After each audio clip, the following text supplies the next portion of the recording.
vestido en majestad. La tierra alegre está, la tierra alegre está. Cubierto está de luz,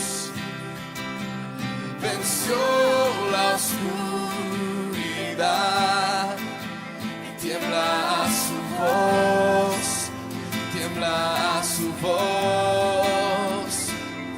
Cuán grande es Dios, cántale cuán grande es Dios, y todos lo verán. Cuán grande es Dios.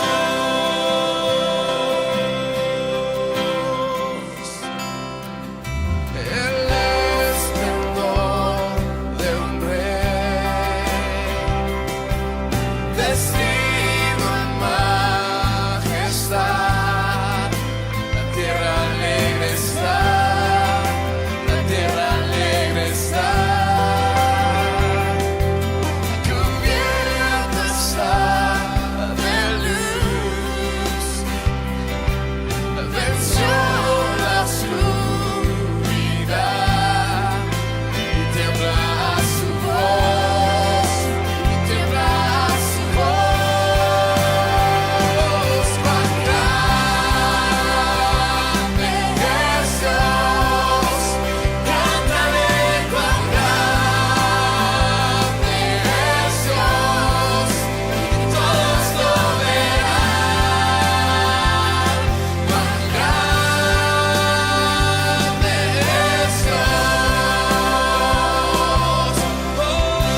Dios les bendiga, queridos hermanos.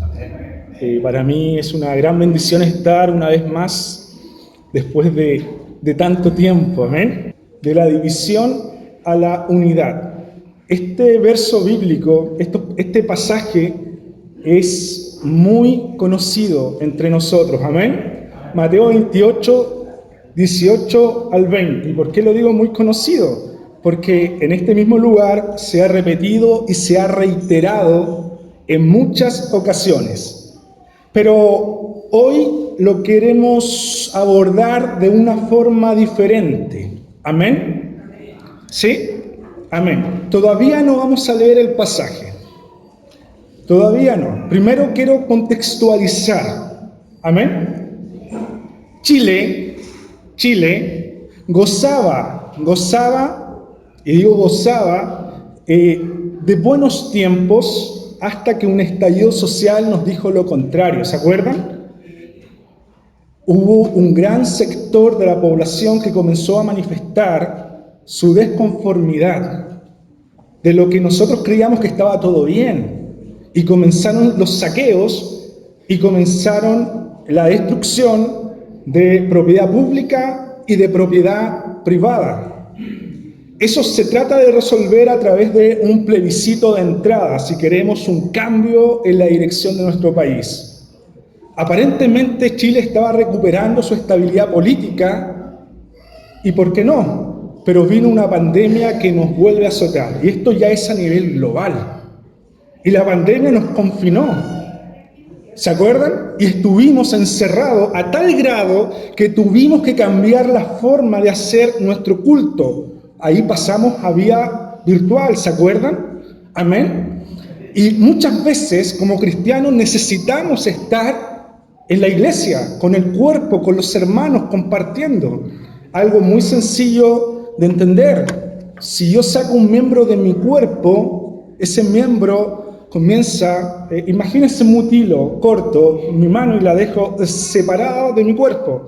Esa mano comienza a morir.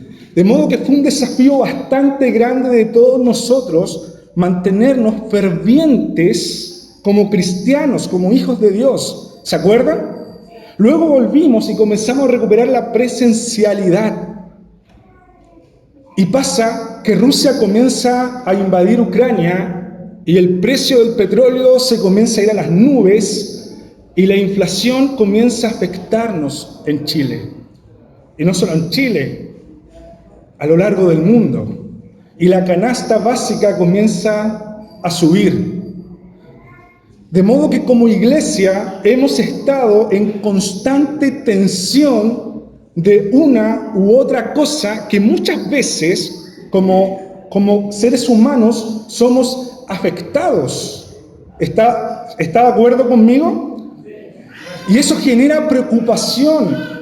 Y la pregunta es cómo la iglesia puede llevar una evangelización, cómo puede llevar el mensaje de la palabra en esta tensión, cuando muchas veces una problemática genera tensión, genera lejanía del cuerpo, pero a veces también genera división. Y eso no es algo exclusivo de una localidad o de una iglesia. Eso es exclusivo, queridos hermanos, queridas hermanas, de todas las iglesias. Todos nos hemos visto afectados. Y particularmente la iglesia de Mateo se vio afectada por algo similar que los tenía dividido. Y Mateo comienza a asumir esa gran responsabilidad de cómo vamos a evangelizar, cómo vamos a llevar el mensaje a través de la comisión. La comisión es la acción y la palabra es el evangelio, el que se transmite. ¿Cómo lo vamos a hacer si tenemos una iglesia dividida? Y ahora voy a la palabra. Amén. Mateo 28, del 18 al 20. Mateo 28, del 18 al 20. Esta cita bíblica la conocemos muy bien. Y dice así. Amén. Pueden ver, ¿verdad? Y Jesús se acercó y les habló diciendo: Toda potestad me es dada en el cielo y en la tierra. Por tanto, id y haced discípulos a todas las naciones, bautizándolos en el nombre del Padre y del Hijo y del Espíritu Santo, enseñándoles que guarden todas las cosas que os he mandado. Y aquí yo estoy con vosotros todos los días hasta el fin del mundo. Amén. Amén. Quiero que entendamos algo, querida iglesia. Primeramente, ¿cuál es la relación? ¿Cuál es la relación de Mateo? ¿Cómo era la comunidad mateana? ¿Cómo era la iglesia de Mateo?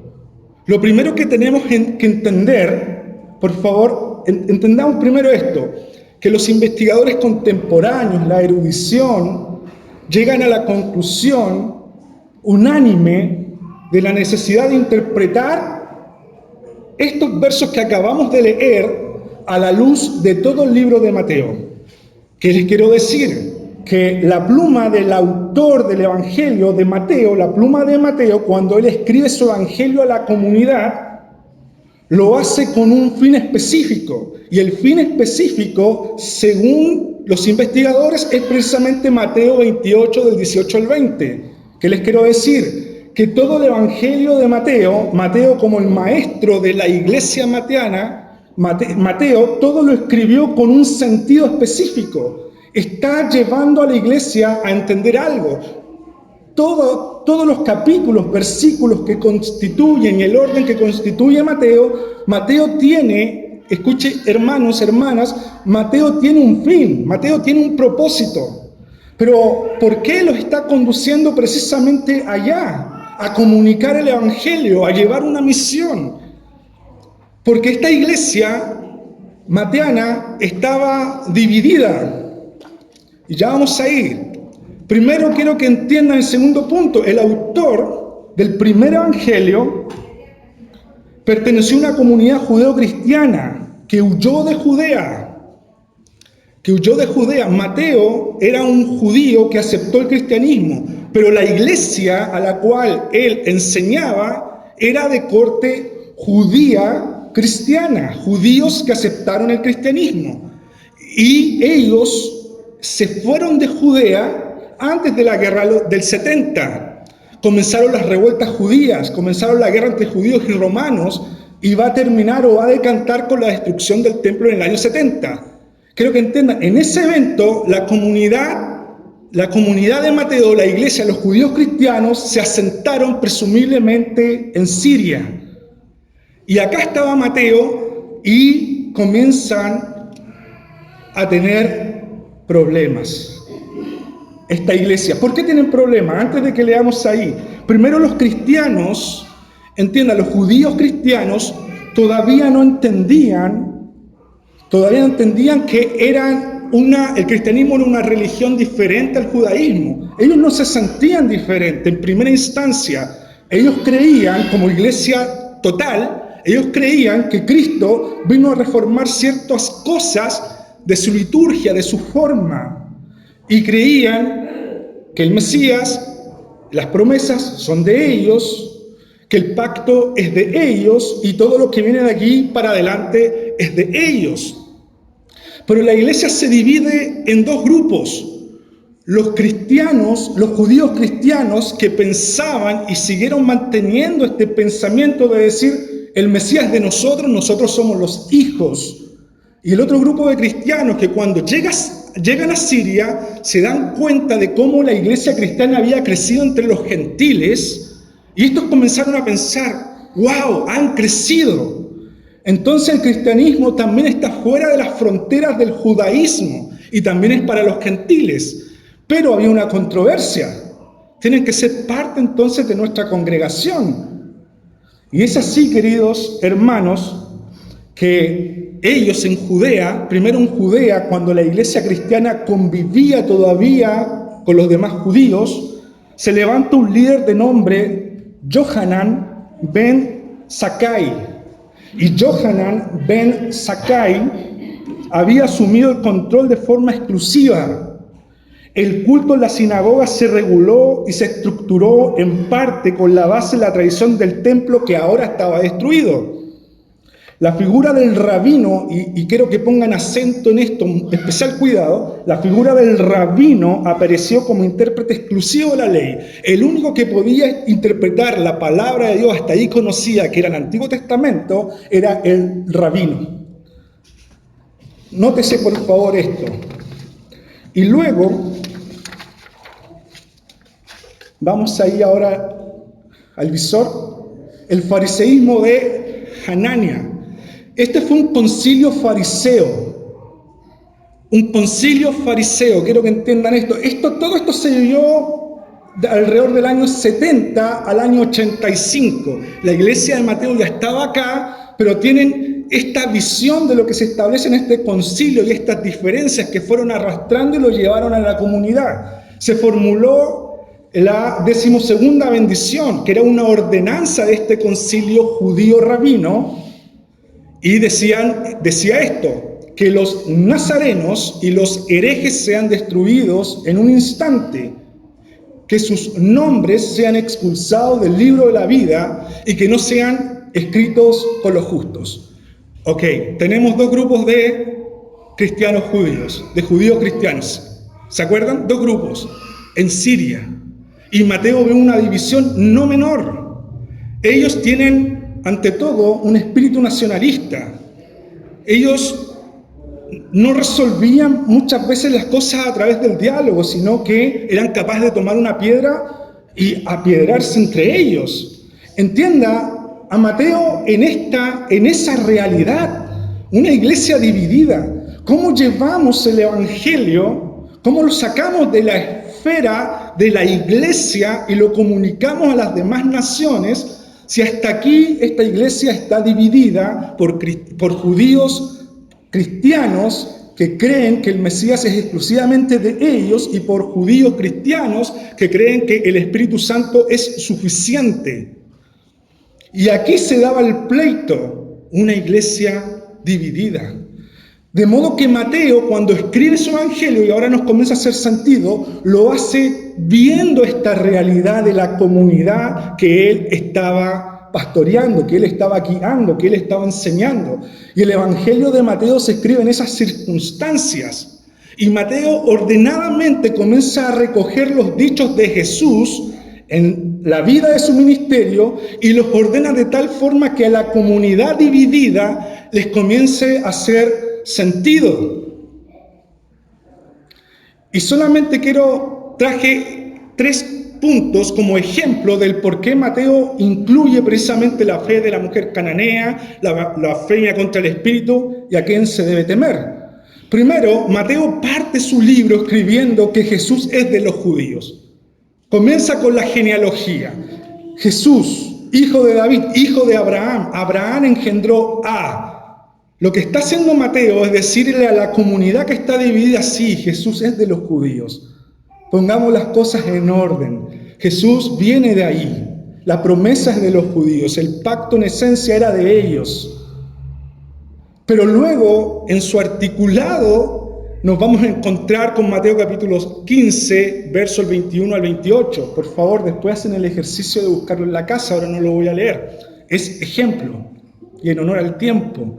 Escuche, hay una mujer que es cananea. Para poner esto, aterrizar esto, quiero que entiendan que los cananeos fueron los enemigos de Israel en Canaán, en el territorio de Canaán. Cuando cruzan el Jordán con Josué, se enfrentan a los pueblos cananeos.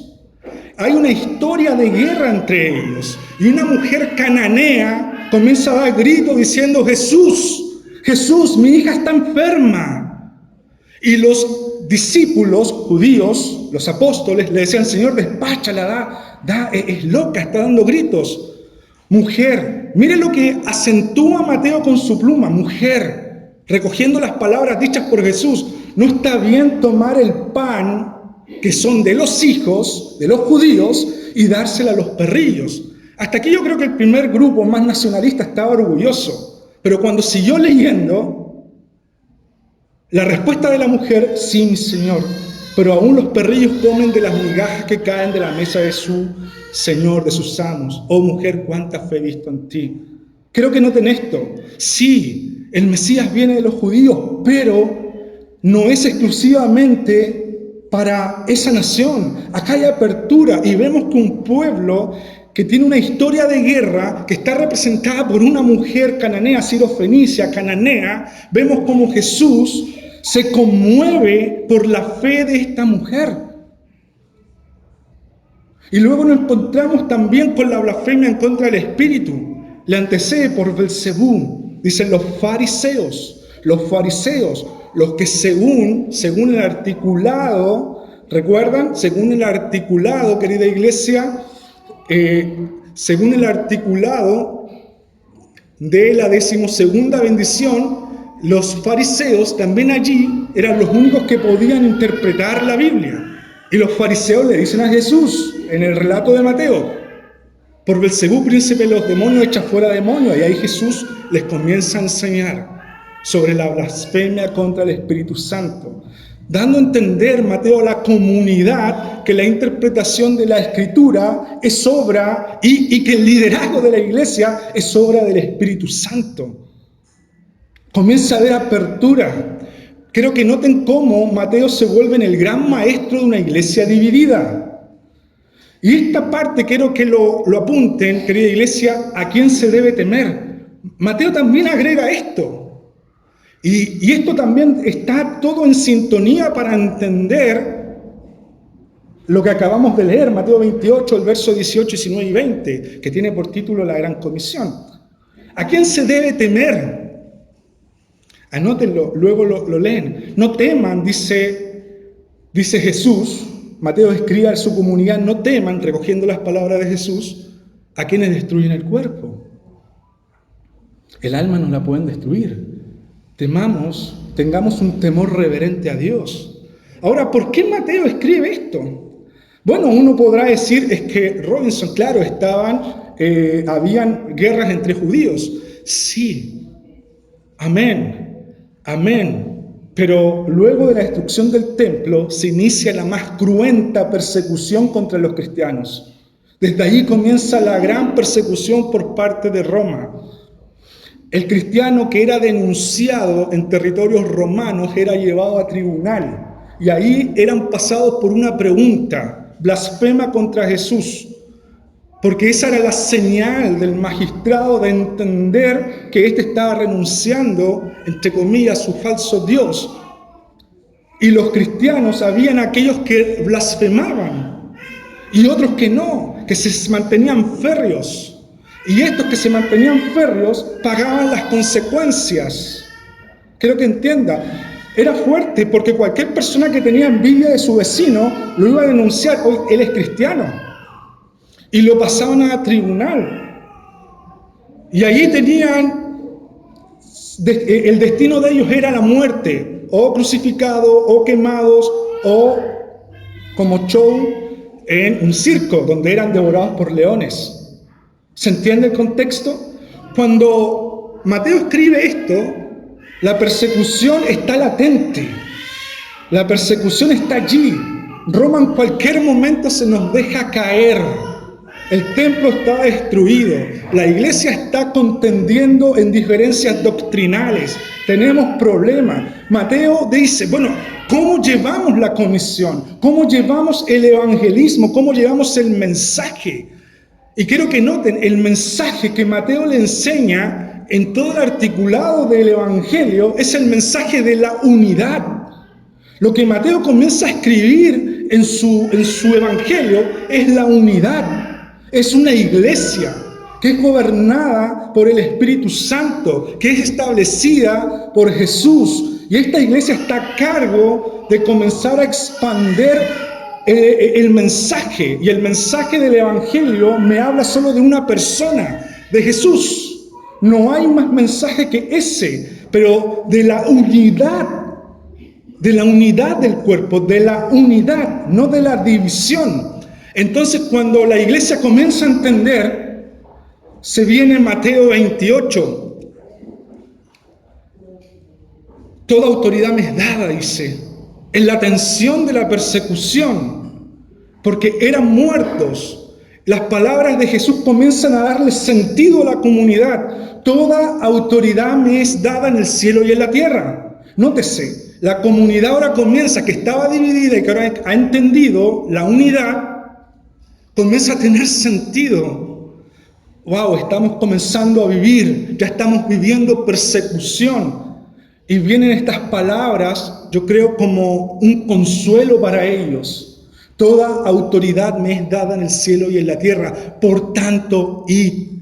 Y aquí quiero poner énfasis, porque la transliteración, la castellanización de id, denota un imperativo, pero el verdadero imperativo no es id. El término griego es poreutentes, que en griego no es un imperativo, sino que es un participio. ¿Qué es eso? ¿Qué es eso? La traducción, una traducción más correcta sería habiendo ido en el camino o habiendo ido por el camino. Pero ¿cuál es la idea? Ese por tanto id, que nosotros leemos por tanto id, era esto, mire, cuando ustedes tengan persecución y sean esparcidos, cuando vayan por el camino, huyendo, escapando, cuando vayan por el camino, hagan discípulos a todas las naciones. ¿Se entiende? Y el imperativo, el acento es el hacer discípulos. Viene del término mazeteu tesan, del griego donde viene macetes, que es discípulo. Hagan discípulos, ahí está el imperativo, hagan discípulos. La ordenanza es hacer discípulos, discípulos. ¿Me está entendiendo, querida iglesia? ¿Me está entendiendo? Mientras son esparcidos, se les viene la persecución. La iglesia del primer siglo, segundo y tercer siglo, se comienza a multiplicar porque fueron esparcidos por causa de las persecuciones cruentas que sufrieron. Como Dios saca partido de todas las situaciones. Y ahora nos ha afectado pandemia, nos ha afectado estallido, nos ha afectado la economía. ¿Cuál va a ser nuestra posición como cristianos frente a esta tensión? Demos gracias a Dios que acá gozamos de una unidad del cuerpo. Ahora, si usted tiene algo contra su hermano, recuerde esta iglesia que está dividida por cuestiones doctrinales. Póngase de acuerdo con su hermano, póngase de acuerdo con el cuerpo, pero nuestro enfoque es que mientras vayamos por el camino debemos hablar del mensaje. El mensaje es Jesús. Pero ¿cómo eso lo aterrizamos ahora? Porque gracias a Dios no estamos viviendo persecución. ¿Cómo lo aterrizamos en nuestra vida? ¿Cómo lo aterrizamos? Ya no es mientras huyas, cuando eres perseguido, con el que te topes, habla el mensaje, hazlo un discípulo. Demos gloria a Dios porque no somos perseguidos, pero ¿cómo lo aterrizamos? De esta forma, mientras voy por el camino, ahora por nuestro camino. Iglesia, mientras vayamos por nuestro camino a casa, mientras vayamos por nuestro camino al trabajo, mientras vayamos al grupo de amigos, mientras vayamos al grupo de estudios, hagamos discípulos. El imperativo es ese, hacer discípulos. Transmite el mensaje, transmitamos el mensaje, porque ese es el mensaje, iglesia. Jesús es el mensaje. Ese es el evangelio. La buena noticia es Jesús. ¿Se entiende? Y cuando voy por el camino, ahora en nuestro contexto, es en todo orden de ideas saliendo de acá. Hermano, tenemos un llamado y el llamado es a compartir el mensaje. ¿Se entiende? Amén. Hacer discípulos a todos.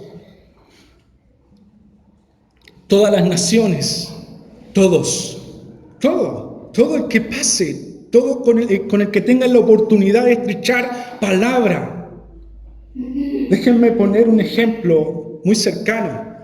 Yo doy gracias a Dios por mi hermano Luis Orlando. Él es conocido en el trabajo como el varón de Dios, porque él tiene algo en su hablar. Varón, Dios te bendiga. Varón, Dios te bendiga. Varón, Dios te bendiga. ¡Wow! ¿Y de dónde es? Y ahí Él tiene chance para presentarle un Dios vivo, un Cristo. Amén. A Jesús. Amén. El compromiso, querida iglesia, de hoy es yendo por el camino.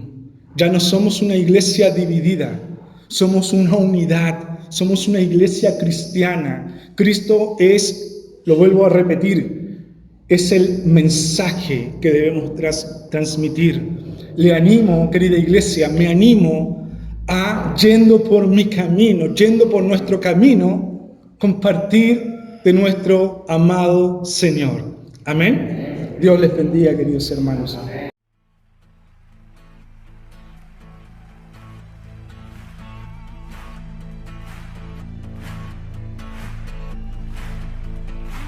Aunque un ejército acampe contra mí, no temeré. Aunque haya guerra hoy alrededor de mí, en ti confiaré. No temeré a 10,000 gentes que hagan sitio contra mí. Aunque la tierra se estremezca, mi salvación está en ti. Porque tú eres mi escudo, tú mi fortaleza, tú eres mi gloria y quien levanta mi cabeza. Porque tú eres mi escudo, tú mi fortaleza, tú eres mi gloria y quien levanta mi cabeza. Aunque afligido esté, pensarás en mí, no temeré.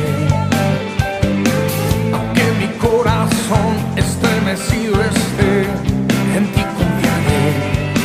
No temeré a ningún hombre que se junte contra mí. Tú eres mi Dios, mi fortaleza, mi salvación está en ti. Porque tú eres mi escudo, tú mi fortaleza, tú eres mi gloria y quien levanta mi cabeza. Tú eres, porque tú eres mi escudo, tú mi fortaleza, tú eres mi gloria y quien levanta mi cabeza. Levántate y sálvame. Levántate y sálvame. Que se oigan sus voces, vamos. Levántate y sálvame. Levántate y sálvame. Levántate.